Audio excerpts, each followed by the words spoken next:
सम्मानित मुल्क के मालिकों, मैं बौद्ध भिक्षु सुमित रतन बहुत ही बड़ी और बहुत ही दुखद खबर के बीच आपके बीच में आया हूं।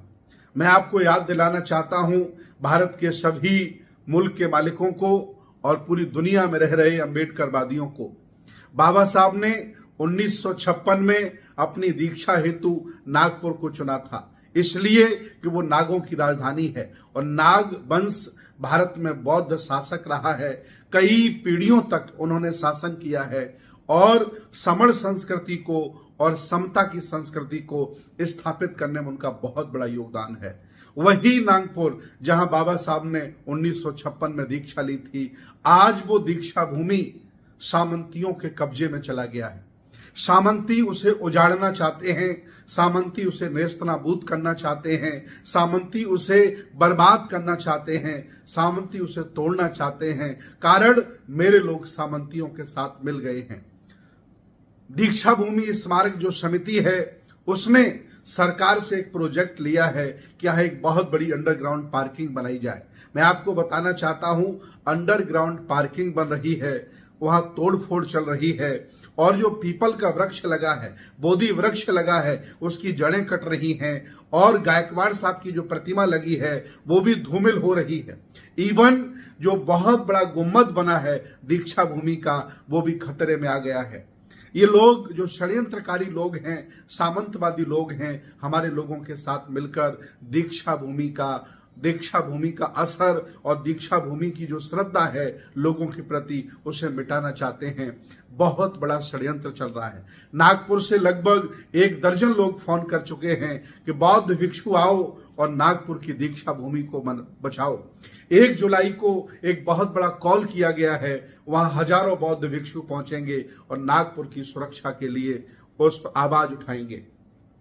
नागपुर के लोग बुद्ध के अनुयायी, बाबा साहब के अनुयायी चाहते हैं कि वहां तोड़फोड़ न की जाए, क्योंकि तोड़फोड़ करने से बहुत बड़ा नुकसान हो रहा है। ग्राउंड बहुत बड़ा है। 1956 से लेकर आज दिन तक कभी भगदड़ नहीं हुई, कभी किसी को चोट नहीं आई, कभी चोरी नहीं हुई। एरिया बहुत बड़ा है, इसलिए वहां अनर्गल पार्किंग की और अनर्गल बहुत सारी चीजों की जरूरत नहीं है। हालांकि सामंतवादी लोगों से समिति के लोग मिले हुए हैं, उनकी शह पर यह बहुत बड़ा षड्यंत्र चल रहा है और उसको नुकसान पहुंचाया जा रहा है।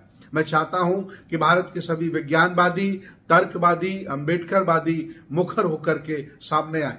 मैं एक बात और आपको बताना चाहता हूं कि जितनी भी हमारी पुरानी विरासतें हैं, भारतीय पुरातत्व सर्वेक्षण के अंडर में है और भारतीय पुरातत्व सर्वेक्षण सरकार के अंडर में, लिहाजा वहां हम कोई भी अपनी सामाजिक धार्मिक गतिविधि नहीं कर सकते, क्योंकि वो सरकार ने कब्जा कर लिया है, वो सरकार की संपत्ति बन गई है।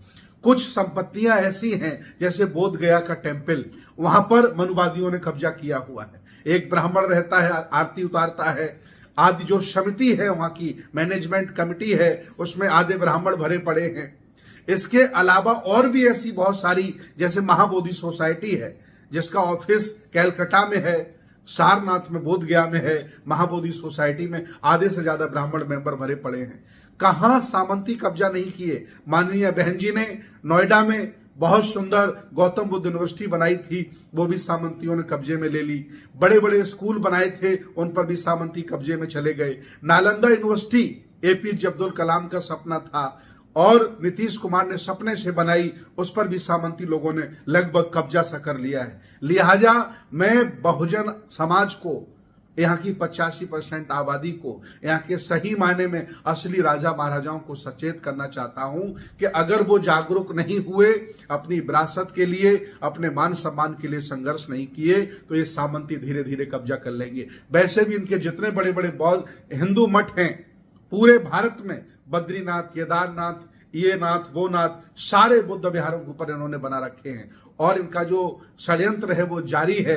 कल ये मंदिर बनाते हैं और मंदिर को प्राचीन लिख देते हैं, प्राचीन शिव मंदिर। कल बनाया, लिखा प्राचीन शिव मंदिर। ये इनका षड्यंत्र चल रहा है। इसलिए मैं निवेदन करूंगा भारत के सभी विज्ञानवादी, तर्कवादी लोगों से कि वो नागपुर को बचा लें, वो दीक्षा भूमि को बचा लें और सब लोग मिलजुल करके वहां पहुंचे, ताकि जो बीजेपी की सरकार, चूंकि नागपुर में लगभग 10 लाख से ज्यादा महार कम्युनिटी के लोग रहते हैं, जो लगभग बौद्ध बन गए हैं, लेकिन वहां ब्राह्मण नितिन गडकरी सांसद है और वह व्यक्ति षड्यंत्र के तहत, आरएसएस के इशारे के तहत उनको नेस्तनाबूद करना चाह रहा है और उस पर कब्जा करके वो मार्केटिंग, कॉमर्शियल फ्लैग और बिल्डिंग बनाना चाह रहा है। इसलिए मैं निवेदन करूंगा कि इस आवाज को दूर तक पहुंचाएं, शेयर करें और हो सके तो नागपुर पहुंच करके दीक्षा भूमि की रक्षा करें। बहुत बहुत धन्यवाद, बहुत बहुत साधुवाद।